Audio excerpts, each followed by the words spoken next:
Hello hi welcome back to our channel it's Dada Gopalam. ఎలా ఉన్నారు? అందరూ బాగున్నారా? ఈ రోజు వీడియోలో ఒక మంచి లంచ్ బాక్స్ రెసిపీ చూపించబోతున్నాను. బెండకాయ రైస్. మామూలుగా బెండకాయలతో మనం పులుసు కానీ వేపుళ్ళు కానీ అలా చేసుకుంటుంటాం కదా, అలా కాకుండా అప్పుడప్పుడు ఇలా బెండకాయతో రైస్ చేసుకున్నా కూడా చాలా బాగుంటుంది, చాలా ఈజీగా ఉంటుంది. లంచ్ బాక్స్ కి ఆఫీస్కి వెళ్ళే వాళ్ళకైనా పిల్లలకైనా కూడా చాలా బాగుంటుంది.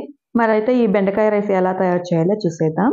ముందుగా స్టవ్ వెలిగించి ఒక కడాయి పెట్టేసుకొని అందులోకి 1 స్పూన్ వరకు ఆయిల్ వేసుకొని ముందుగానే శుభ్రం చేసి సన్నగా కట్ చేసి పెట్టుకున్న బెండకాయ ముక్కల్ని వేసి వేయించుకోవాలి.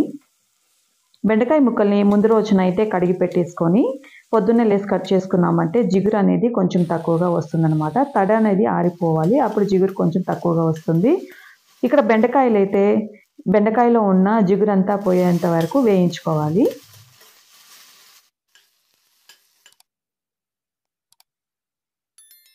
ఇలా బెండకాయలో ఉన్న జిగురంతా పోయింది కదా, ఇప్పుడు దీన్ని వేరొక గిన్నెలోకి తీసి పక్కన పెట్టేసుకుందాం.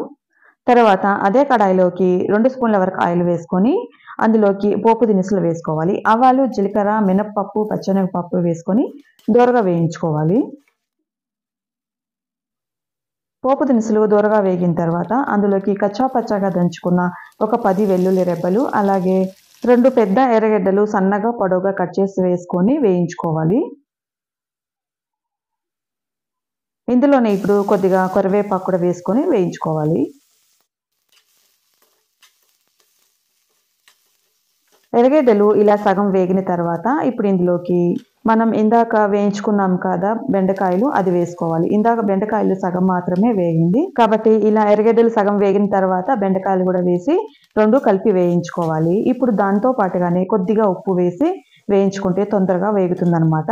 ఉప్పు వేసి 1 నిమిషం వేయించుకున్న తర్వాత ఒక 2 నిమిషాలు మూత పెట్టేసి మగ్గనిస్తే తొందరగా బెండకాయలు వేగిపోతుంది. 2 నిమిషాల తర్వాత మూత తీసేసి ఒకసారి కలబెట్టేసుకొని అది వేగుతూ ఉంటుంది.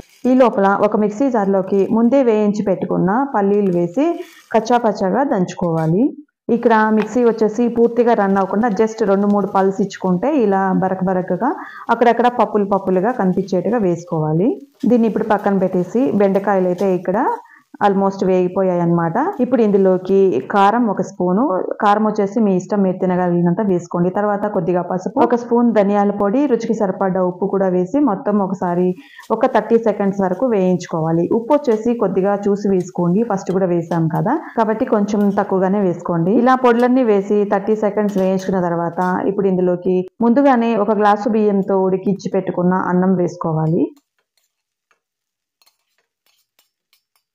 ఇలా అన్నం వేసుకున్న తర్వాత ఇందులోకి కచ్చా పచ్చాగా దంచి పెట్టుకున్న పల్లీల పొడి కూడా వేసి మొత్తం ఒకసారి కలిసేలాగా కలిపెట్టుకోవాలి.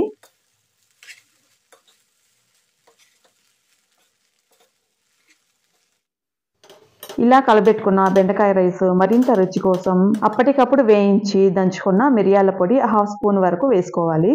ఈ మిరియాల పొడి ఆఖరిలోనే వేసుకోవాలి, అప్పుడే మంచి టేస్ట్ అనమాట. దీనితో పాటుగానే 1 స్పూన్ వరకు నెయ్యి కూడా వేసి మొత్తం ఒకసారి కలబెట్టేసేసుకుంటే ఎంతో రుచికరమైన బెండకాయ రైస్ లంచ్ బాక్స్లోకైనా ఇంట్లో తినడానికైనా చాలా బాగుంటుంది. ఇప్పుడు నేను చేసిన క్వాంటిటీ 4 మనుషులు కంఫర్టబుల్గా కడుపు నిండా తినచ్చు.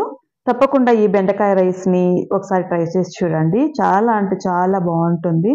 ఒకసారి తిన్నారంటే మాత్రం తప్పకుండా మీరు వారంలో ఒకసారి అయినా చేసుకోవాలనిపిస్తుంది, అంత టేస్టీగా ఉంటుందన్నమాట. వీడియో చూశారు కదా, వీడియో నచ్చితే తప్పకుండా లైక్ చేయండి, షేర్ చేయండి, కామెంట్ చేయండి. మరొక మంచి వీడియోతో మరొక మంచి రెసిపీతో మళ్ళీ మీ ముందుకు వస్తాను. Thanks for watching.